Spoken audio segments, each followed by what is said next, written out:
আসসালামু আলাইকুম।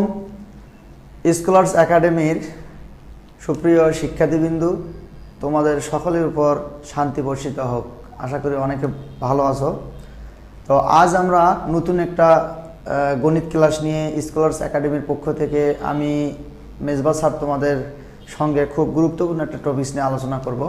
এই টপিকসটি নবম দশম শ্রেণী ও যারা এসএসসি পরীক্ষার্থী তাদের জন্য খুবই গুরুত্বপূর্ণ একটা টপিকস। তো আমাদের নবম দশম শ্রেণীতে যারা আছে এবং এসএসসি পরীক্ষার্থী যারা আছে তাদের জন্য আমাদের একটা ভিডিও ছিল যে আসলে গণিত নোট কিভাবে তৈরি করব এবং এই নোট খাতা তৈরি করা শেষ হলে আমরা কি স্টেপে পড়ব। আজ আমরা আমাদের পড়াশোনার স্টেপের থেকে 2 নম্বর স্টেপ আলোচনা করব। 2 নম্বর স্টেপটি হচ্ছে যখন আমাদের বোর্ড বই এবং নোট খাতা রেডি হয়ে যায় এবং বোর্ড বইয়ের সমস্ত প্রশ্নগুলোর উত্তর আমরা সুন্দর করে গুছিয়ে লিখতে পারি, কিন্তু পরীক্ষার সময় পরীক্ষার হলে যে আমাদের যে প্রবলেমটা ফেস হয় সেটা হচ্ছে যে প্রশ্ন আমাদের কমন, কিন্তু আমরা উত্তরটা কিভাবে লিখতে হয় এটা আমরা বুঝতে পারি না। তখন মনে হয় কেউ যদি একটু হেল্প করতো তাহলে মনে হয় খুব ভালো হতো। এইরকম একটা মডেল নিয়ে আমরা আজকে হাজির হয়েছে তোমাদের মাঝে, যে নবম দশম শ্রেণী এবং এসএসসি পরীক্ষার্থীদের জন্য এটা খুবই গুরুত্বপূর্ণ একটা টপিকস। হ্যাঁ, আমি প্রশ্নটি আগে বোর্ডে লিখবো, তোমরা একটু তাকাও। যে আমাদের প্রশ্নে এরকম থাকে যে যদি পি ইকুয়েল প্রশ্নটা একটু দেখে নেই, যদি পি ইকুয়েল 3 + 2√2 হয় তবে প্রমাণ করো যে p√p + 1/p√p সমান, আমাদের প্রমাণ করতে বলবে 10√2। এখানে 10√2 অথবা যে কোনো মান আসতে পারে। যেহেতু প্রশ্নের মধ্যে p ইকুয়েল 3 + 2√2 দেওয়া আছে, সেহেতু এই অংশের মান 10√2 বের হবে। অর্থাৎ এখানে বলা হয়েছে প্রমাণ করো, তার মানে দেওয়া আছে অংশের মান ব্যবহার করে লেফট হ্যান্ড সাইডে মান বসিয়ে আমাদের রাইট হ্যান্ড সাইডের মান 10√2 বের করতে হবে। এই জন্যে আমরা এই প্রবলেমটি আজকে সলভ করব খুব ইজিলি। হ্যাঁ, এখানে কোনো মুখস্থবিদ্যা থাকবে না ইনশাল্লাহ। আমরা প্রত্যেকটা পয়েন্ট লজিক্যালি বোঝার চেষ্টা করব। একটু খেয়াল করো, আমাদের প্রশ্নের মধ্যে কিন্তু বলা আছে p√p, পির মান না হয় দেওয়া আছে, কিন্তু আমাদের কিন্তু √p-র মান দেওয়া নাই। তাহলে সেই ক্ষেত্রে আমরা ফার্স্ট অফ অল এই পিটাকে √p-তে রূপান্তর করব। এই জন্যে আমাদের পিকে √p-তে রূপান্তর করতে গেলে সর্বপ্রথম যে কাজটা আমাকে করতে হবে, প্রথমে আমাদের লিখতে হবে দেওয়া আছে, অর্থাৎ সমাধান অংশ সমাধান লিখতে হবে। দেওয়া আছে p 3 + 2√2। একটু বেসিক ভাঙ্গে দেখো, যদি আমাদের কোনো ক্ষেত্রে কোনো একটা সংখ্যার উপর স্কোয়ার থাকে, সে ধরলাম রাইট হ্যান্ড সাইডে 2 আছে, তাহলে আমরা ইজিলি একটা কাজ করতাম, স্কোয়ারটা ওই পাশে যা কি হতো, রুট হতো। সেই রকম যদি কোনো ক্ষেত্রে এই পাশে কখনো স্কোয়ার নিয়ে আসতে পারতাম, তাহলে স্কোয়ারটা এই পাশে এসে কি হতো, রুট হতো। অর্থাৎ √p অনায়াসে আমরা আনতে পারবো। যদি রাইট হ্যান্ড সাইড অর্থাৎ 3 + √2-র এই অংশে কোনো ক্ষেত্রে বর্গ নিয়ে আসতে পারি, তাহলে এটা অটোমেটিক p-এর উপর বর্গমূল হবে। আশা করি তোমরা বুঝতে পারছো। তাহলে আমরা কি করব, বা p ইকুয়েল এই অংশটাকে যদি বর্গে নিয়ে আসতে চাই, তাহলে আমাদের a + b হোল স্কয়ার এই অংশে সূত্র মিলাতে হবে। সূত্রটা কি, a² + 2ab + b²। আমরা আশা করি বুঝতে পারছি যে যদি রাইট হ্যান্ড সাইডে এইরকম যদি বর্গ আনতে চাই, তাহলে এই অংশটাকে ভেঙে আমাদের a + b হোল স্কয়ারের মতো আনতে হবে। অর্থাৎ আমরা এখন এই 3 + 2√2-কে আমরা সূত্রে মিলাবো। এই জন্য একটু লক্ষ্য করব, সূত্র মেলানোর জন্য আমাদের মাঝখানে কিন্তু আছে √2 এবং সাথে আছে কি 2।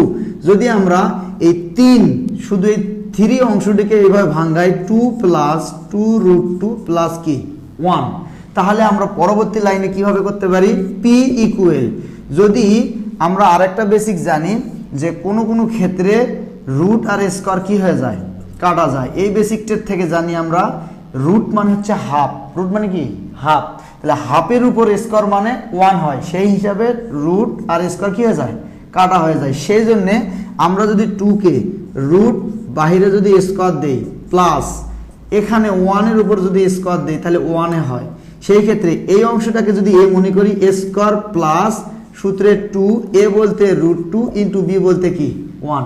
একটু লক্ষ্য করো, আমাদের অঙ্কের মূল বিষয় হচ্ছে আমরা যদি উপর লাইন থেকে নিচের লাইনে আসি, আবার নিচ লাইন থেকে যদি ক্যালকুলেশন করে উপর লাইনে যাওয়া যায়, তাহলে এই নিচের লাইনে যে অঙ্কটা আমরা ইচ্ছা মতো তৈরি করলাম এটার থেকে পরবর্তী লাইনে যাওয়া যাবে। অর্থাৎ যদি সেকেন্ড লাইন থেকে ফার্স্ট লাইনে যাওয়া যায় তাহলে বুঝতে হবে সেকেন্ড লাইন থেকে থার্ড লাইনে যাওয়া পসিবল।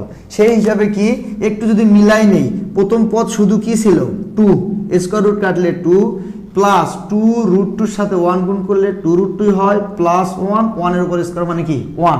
তাহলে মজার বিষয় হচ্ছে √2 যদি a হয়, এটা যদি a হয় আর 1 যদি কি হয় b হয়, তাহলে a square plus 2ab plus কি বি স্কোয়ার। তাহলে আমরা এখানে সুন্দর করে a plus b whole square সূত্র একটা বসাইতে পারি, অর্থাৎ a হচ্ছে √2 প্লাস b হচ্ছে কি 1, এর উপর যদি আমরা কি করি স্কোয়ার করি তাহলে আমাদের a plus b whole square আসে। এবং এই যে কাঙ্ক্ষিত 2-এর উপর স্কোয়ার যদি এই পাশে বাম পাশে নিয়ে আসি তাহলে এটা কি হয়ে যায় রুট হয়ে যায়। তাহলে এখন আমরা অনায়াসে লিখতে পারি এই স্কোয়ারটা এই পাশে আসলে আমাদের p এর উপর √p ইকুয়াল √2 প্লাস কি হয় 1। অর্থাৎ আমরা শুধু p সমান 3 প্লাস 2√2 থেকে √p সমান √2 প্লাস কি আনলাম 1 আনলাম। এখন আমাদের এই অংশটি আমরা পেয়ে গেছি।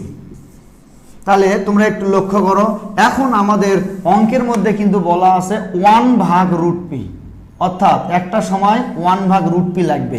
এই জন্য আমরা কি করতে পারি যে এই অংশটি থেকে, অর্থাৎ যেটা আমরা বের করলাম যে √p ইকুয়াল √2 প্লাস কি 1, আমরা আমাদের নবম দশম শ্রেণী এবং এসএসসি ব্যাচের জন্য যারা পরীক্ষার্থী ফাইনাল পরীক্ষার্থী তাদের জন্য আমরা দেখিয়েছিলাম যে এর নিচে কিছু নয় মানে কি আছে 1 আছে, এর নিচে কিছু নয় মানে কি আছে 1 আছে। যদি কি এটাকে উল্টে দেয় তাহলে 1 ভাগ কি হয় √p, এবং এই অংশটাকে যদি উল্টাই দেই তাহলে √2 প্লাস কি হয় √1। অর্থাৎ যদি লব এবং হরের অংশে √2 প্লাস 1 থাকে, এইটাকে আমরা বেসিক লিখে দিয়েছিলাম a square minus b square সমান a plus b into a minus b. এই বেসিক থেকে আমরা সুতরাং 1/√p ইকুয়াল √2 মাইনাস 1 পাই। আমাদের যারা এই অংশটি এই বেসিকটি বুঝতে পারবে না তারা আমাদের আগের ভিডিওটি দেখে আসবা যে 1/√2-কে √2 মাইনাস √1 কিভাবে আমরা সমাধান করি। আমাদের আগের ক্লাসে ছিল x⁵ প্লাস 1/x⁵ এর একটা সমাধান, সেখানে আমরা এই বেসিকটির ব্যাখ্যা দিয়েছি, চাইলে তোমরা ওই ভিডিওটা দেখে নিতে পারো ইনশাল্লাহ।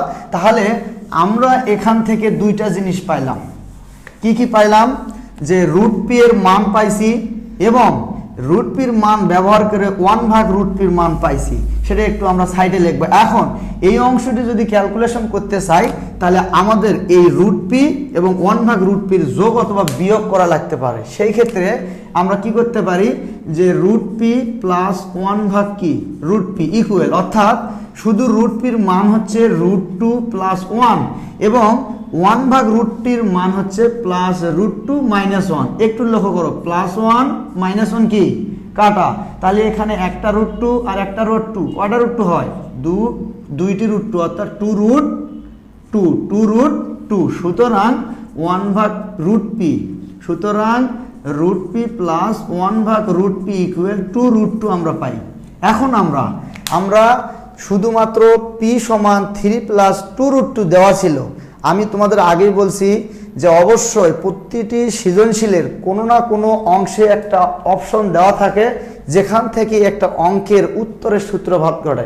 সেই রকম আমরা এই প্রশ্নের কোথায় উত্তরের সূত্রপাত ঘটবে, পির মান দেওয়া আছে শুধু পি, আর আমাদের প্রশ্নে লাগছে কি √p, তার মানে এই p কে অবশ্যই √p বানাতে হবে। আর এই √p কে বানাইতে গেলে অবশ্যই রাইট হ্যান্ড সাইডে একটা বর্গ লাগবে, আর বর্গ করতে গেলে আমাদের a plus b whole square সূত্র লাগবে, আর সেই স্কোয়ারটা আমরা এই পাশে কি করব p এর উপর রুট করব। Okay fine. এখন আমাদের অলরেডি প্রদত্ত মানের অর্থাৎ প্রমাণ করো যে অংশের লেফট হ্যান্ড সাইড দেওয়া ছিল তার মধ্যে আমরা যে মানটা লাগবে সেটা আমরা বের করে নিতে পারছি। তোমরা আশা করি বুঝতে পারছো। আমরা এখন যেটা করতে পারি যে আমাদের পি থেকে অলরেডি মান পেয়ে গেছি, চাইলে আমরা মাইনাস মানও বের করতে পারি যদি প্রশ্নে লাগে, কিন্তু আমাদের এই প্রশ্নে শুধু √p+1/√p-র মান লাগবে। কেন? এই অংশটিকে ভাঙাইলে আমরা এই অংশের মানটা প্রয়োজন পড়বে, এই জন্য আমরা এখান থেকে প্লাসের মান পাইলাম। এখন চাইলে আমরা এখান থেকে মাইনাসের মানটাও বের করতে পারবো। তবে আমাদের প্রমাণ অংশে অবশ্যই প্রমাণ করো বলছে মানে রাইট হ্যান্ড সাইড বের করতে হবে, লেফট হ্যান্ড সাইড ধরতে হবে। এই জন্য আমরা লিখব বাম পক্ষ সমান p√p+1/p√p। এই অংশটির মান একটু খেয়াল করে দেখো, আমরা যারা একটু খেয়াল করব তাহলে বুঝতে পারবো এখানে আছে p√p, কিন্তু আমরা তো বের করেছি √p+1/√p। এইটা দেখে অনেকের মাথা ঘুরতে পারো যে আসলে এটা আবার কিভাবে, এই অংশের তো মান আমাদের বের করা নাই। কিন্তু আমাদের এখানে আর একটা বেসিক লাগবে, সেই বেসিকটা হচ্ছে যে কোনো রুটের উপর যদি কিউব থাকে, তার মানে এখানে কয়টা আছে √p, মানে কয়টা √p আছে?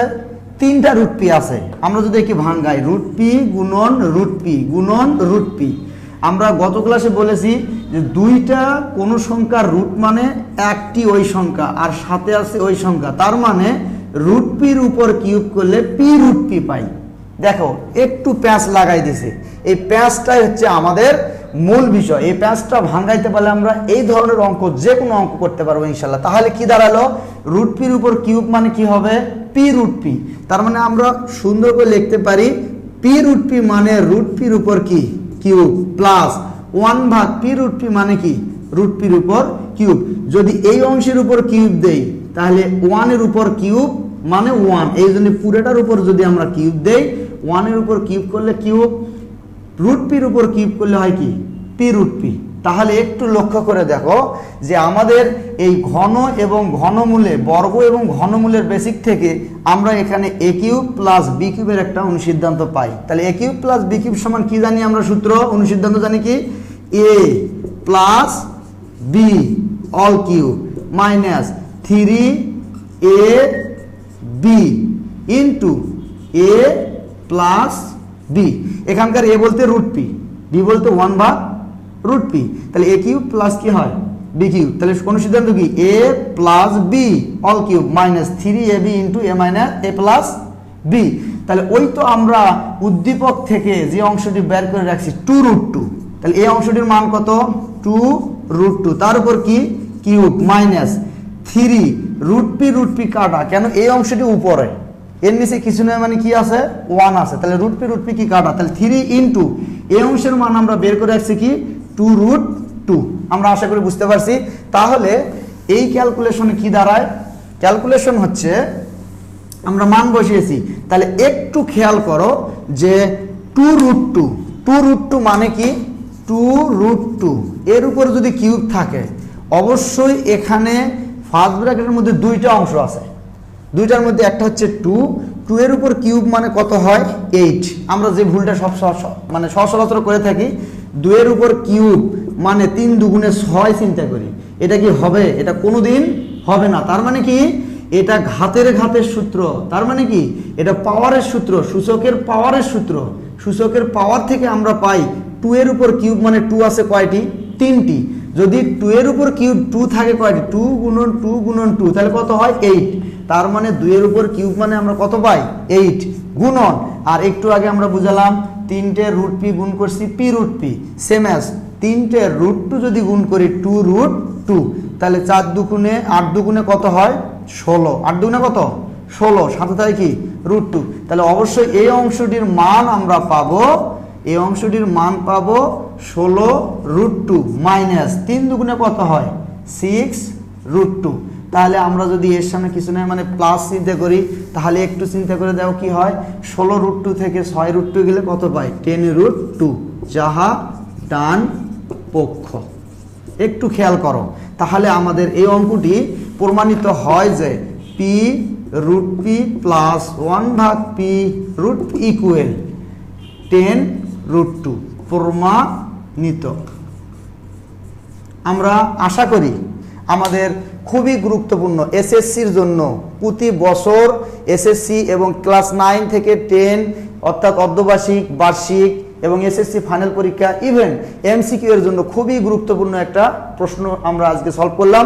আমরা আশা করি তোমাদের ক্লাস 9, 10 অথবা যারা এসএসসি পরীক্ষার্থী আছে তাদের জন্য প্রত্যেকটা এরকম প্রবলেমযুক্ত প্রশ্নগুলো আমরা খুব শর্টলি, সুন্দর করে এবং বিস্তারিতভাবে ব্যাখ্যা নিয়ে আসার চেষ্টা করব স্কলার্স একাডেমিতে ইনশাআল্লাহ।